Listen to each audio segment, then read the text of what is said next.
La source de photons X est obtenue par un tube à rayon X, alimenté par une tension électrique obtenue à partir d'un générateur de haute tension, entre 70 kV et 140 kV. Le tube sous vide est composé d'un filament, fortement chauffé, à partir duquel sont émis des électrons, accélérés par la haute tension, afin de bombarder une anode. Cette anode est constituée d'un matériau dense qui est le tungstène. Une partie des électrons, à l'approche du noyau des atomes de tungstène, subissent des déviations électromagnétiques, engendrant l'émission de photons X de freinage, ce qu'on appelle Bremsstrahlung. Il en résulte l'émission d'un faisceau de photons X, non focalisé, son énergie variant entre 0 keV et la valeur de la tension accélératrice. L'énergie émise sous forme de photons de freinage représente environ 1% de l'énergie des électrons. Le flux de photons émis en sortie de tube est directement proportionnel au nombre d'électrons émis, lui-même proportionnel au milliampère appliqué au tube, multiplié par le temps d'exposition. La tension appliquée au tube, kV, détermine l'énergie du faisceau de photons. Plus le faisceau est énergétique, plus le nombre de photons qui traversent le patient est important, ce qui augmente le signal enregistré sur les détecteurs, mais moins l'image finale est contrastée. À la sortie du tube, l'application d'un filtre, de 0,2 à 2 mm de cuivre, est nécessaire pour absorber les photons, dont l'énergie serait trop faible pour participer à la formation des images. Car les photons qui sont totalement absorbés par les tissus, ne contribuant qu'à augmenter la dose délivrée au patient. Une collimation primaire du faisceau est nécessaire, afin de ne conserver que les photons se dirigeant vers les détecteurs, et contribuant donc à la formation des images. Lors de la traversée du patient, les faisceaux de rayons X subissent des interactions avec la matière, se traduisant par une atténuation du faisceau. Cette atténuation peut être due soit à un effet photoélectrique, au cours duquel le photon, incident, est absorbé. Soit cette atténuation est due à une diffusion de ces photons avec ou sans perte d'énergie. À noter que la diffusion est à l'origine d'un dépôt de dose en dehors de la zone explorée. Le type et l'amplitude des interactions des photons avec la matière dépendent à la fois de la densité électronique du milieu traversé et de l'énergie, kV, du photon incident. Les photons transmis sont ensuite enregistrés par un ensemble de détecteurs couvrant un secteur donné. La formation de l'image radiologique résulte de la propagation rectiligne des rayonnements X et de l'atténuation différentielle de l'intensité du rayonnement par les divers organes traversés. Chaque organe intervient sur le rayonnement par sa nature, donc, composition chimique et état physique. Et par son épaisseur. L'atténuation augmente, premièrement quand l'épaisseur augmente. Deuxièmement, quand la densité est plus grande, c'est-à-dire que les rayons pénètrent mieux les tissus légers ayant un numéro atomique Z plus faible. Troisièmement, quand l'énergie du rayonnement est faible. Le faisceau de rayons X est progressivement atténué lors de son passage à travers la matière. Trois événements peuvent se produire. Les rayons X traversent sans être affectés. Ces rayons forment les parties les plus noires de l'image radiographique. Les rayons X sont arrêtés, la proportion de rayons X arrêtés conditionne le niveau de gris visible sur l'image radiographique. Les rayons X sont déviés et forment le rayonnement diffusé, qui forme un voile uniforme sur l'image radiographique et a des conséquences sur la radioprotection. Formation d'une image radiante. Lorsqu'un faisceau de rayons X, d'intensité uniforme, traverse un objet non homogène, le faisceau transmis n'est plus uniforme, et son intensité varie d'un point à un autre. On appelle une image radiante la distribution de l'intensité du faisceau transmis. Cette image radiante est invisible à l'œil, mais elle est révélée par le récepteur. Le rôle du récepteur ou le détecteur est de transformer l'image radiante en image lumineuse visible par l'observateur. La formation de l'image radiante dépend de l'interaction des photons avec la matière. Lorsqu'un faisceau de rayons X pénétrait dans un milieu naturel, on constate une disparition progressive des photons qui constituent le faisceau de rayons X. Cette diminution est appelée atténuation, qui résulte de l'interaction d'un nombre de photons avec des atomes de la matière traversée. C'est l'interaction des rayons X avec la matière. Interaction avec un électron profond, ou effet photoélectrique. Qu'est-ce que l'effet photoélectrique ? Quand un métal est exposé à la lumière, des électrons peuvent être éjectés de la surface du métal, ce phénomène est appelé effet photoélectrique. Le préfixe photo indique simplement que les électrons ont été éjectés de la surface du métal par une lumière incidente. Dans ce cas, le photon incident cède la totalité de son énergie à l'électron, qui est éjecté, avec une énergie cinétique égale à celle du photon incident, moins l'énergie de liaison. Cette interaction ne se produit que si l'énergie du photon incident est supérieure à celle de l'énergie de liaison de l'électron. Pour expliquer l'effet photoélectrique, en 1905, Albert Einstein propose de considérer que la lumière est transmise à la matière par paquet d'énergie, d'amplitude h nu. Ceci revient en fait à considérer un rayonnement de fréquence nu, comme une assemblée de particules, ayant chacune l'énergie h nu.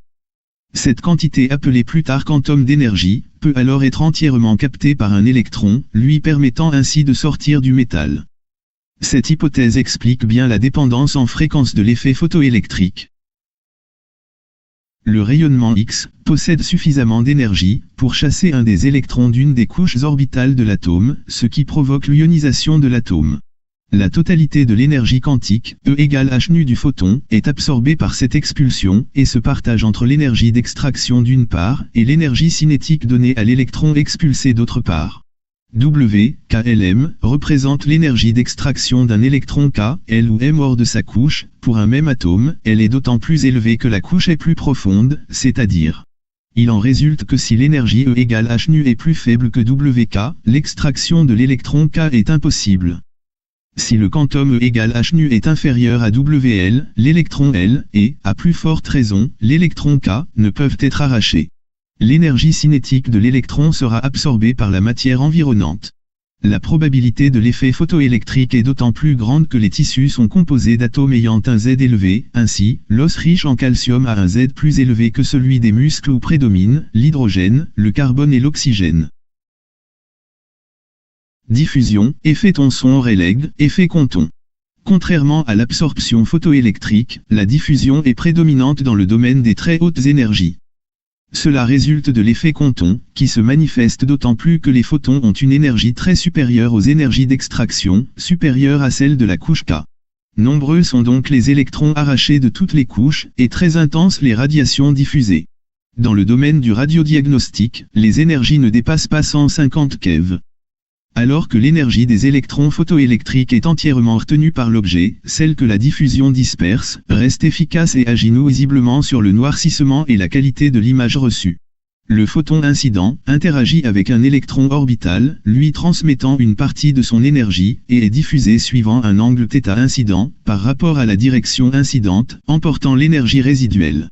L'électron cible peut être projeté selon une direction dont l'angle avec la trajectoire incidente est comprise entre un angle de plus ou moins 90 degrés, alors que le photon comptant peut être diffusé à plus ou moins 180 degrés. L'énergie transmise à l'électron est très faible par rapport à l'énergie emportée par le photon diffusé. L'effet Compton se résume pratiquement en une simple diffusion, c'est-à-dire un changement de direction des photons incidents. Contraste dans le profil du faisceau. Le contraste correspond à la différence de noircissement entre deux zones d'une image. Une image bien contrastée est noir et blanc, alors qu'une image peu contrastée possède une grande gamme de gris, et apparaît pâle. La plupart des tissus de l'organisme, muscles, parenchymes, ont une composition et une masse volumique voisine de celle de l'eau. En effet, les tissus vivants présentent des densités par rapport à l'eau très voisines et leur constituant principal, l'eau, est à concentration à peine variable, de 70% à 90%. Il en résulte de grandes difficultés, sinon l'impossibilité de distinguer les formes, dimensions, états sains ou pathologiques des divers organes par un examen radiologique ordinaire, sans préparation, sauf pour les organes osseux, les poumons, l'abdomen, par suite de la présence des gaz intestinaux. Donc, la majorité des tissus de l'organisme ont la même transparence vis-à-vis des rayons X, et on ne peut les distinguer les uns des autres car ils ne donnent pas de relief. Par contre l'os et les graisses présentent une absorption différente donnant un relief, ce qu'on appelle contraste naturel. C'est le contraste naturel qui, en radiologie de diagnostic, se manifeste le plus et pour quelques organes seulement. Les os parce qu'ils sont riches en calcium, numéro atomique élevé. Les cavités plus ou moins remplies d'air ou de gaz, masse volumique différente par rapport au tissu environnant. De même, un organe creux rempli d'un produit de contraste, substance absorbante pour les rayons X comme la barite pour l'estomac, l'iode pour l'exploration vasculaire, peut être rendu de ce fait visible, ce qu'on appelle contraste artificiel. En définitive, les contrastes sont améliorés par l'utilisation des basses tensions mésodépens. Numéro 1, des temps de pause, car avec relativement peu de kV, il faut beaucoup de masse. Numéro 2, de la dose reçue par le patient. Il s'agit toujours d'un compromis entre qualité image et dose délivrée au patient. En conclusion de ce qui précède, on peut dire que les informations provenant des différentes structures traversées par le faisceau de rayonnement sont projetées sur un même plan pour former l'image. L'image radiologique résulte de l'atténuation du faisceau de rayons X traversant le corps humain. Le faisceau transmis et le faisceau diffusé vont arriver au film radiologique et donner une image radiante, toujours invisible. Le reste du faisceau est absorbé par effet photoélectrique ou compton. L'image radiante représente l'ombre portée des structures internes de l'organisme sur le détecteur, film. Seuls les photons transmis constituent le rayonnement utile, l'image, les photons diffusés diminuent la qualité de l'image, flou. Lors d'une radiographie, en l'absence de diffusion compton, les photons sont soit transmis à travers le patient soit absorbés par effet photoélectrique, en fonction des tissus traversés. Sur un grand nombre de photons incidents, le contraste de l'image est alors idéal. En pratique, certains photons sont diffusés par effet compton, ils changent donc de trajectoire et peuvent ainsi interagir sur une zone du détecteur pour laquelle ils ne sont pas représentatifs des tissus traversés. Les photons diffusés diminuent donc la qualité de l'image. Pour pallier cette détérioration de l'image radiante, on utilise dans certaines conditions une grille antidiffusante ou la technique air gap.